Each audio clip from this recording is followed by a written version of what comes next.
ভালকৈ মন কৰক এই বাইক কেইখন Yamaha FZ hero Honda glamour আৰু লগতে 3খন ইয়ামাহা R15 মুঠ 5খন নামী দামী বাইক।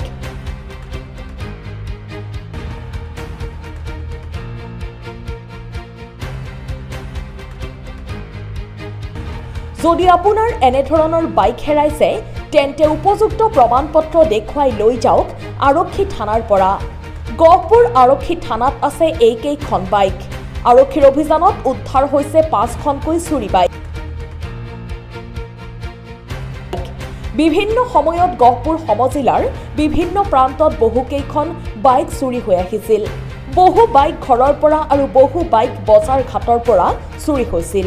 এই ক্ষেত্ৰত গহপুৰ আৰক্ষীয়ে দীৰ্ঘদিনৰ পৰাই অভিযান চলাই অৱশেষত 5খনকৈ চুৰি হোৱা বাইক উদ্ধাৰ কৰিবলৈ সক্ষম হয়। পুনৰ কৈছো, উদ্ধাৰ হোৱা বাইক কেইখন ক্ৰমে Yamaha FZ hero Honda glamour আৰু লগতে 3খন ইয়ামাহা R15 মুঠ 5খনকৈ নাম্বাৰ প্লেটবিহীন চুৰি বাইক উদ্ধাৰ কৰা হৈছে। Bureau report, Gohpur headlines.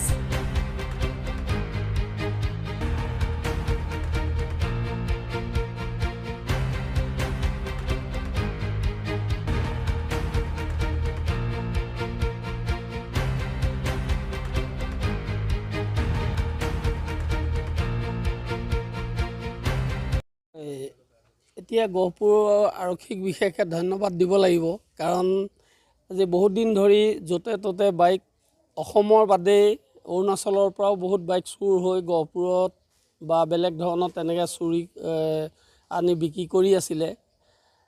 Gohpur আৰক্ষীৰ তত্বাৱধানত আজি বহুকেইখন বাইক উদ্ধাৰ কৰিবলৈ সক্ষম হৈছে। গতিকে তেখেতসকলক আমাৰ ফালৰ পৰা বহুত ধন্যবাদ জ্ঞাপন কৰিছোঁ। আৰু আগলৈও যাতে যেনেকৈ অলপ সতৰ্ক নজৰ দি বাইকখিনি উদ্ধাৰ কৰিলে ভাল হয়।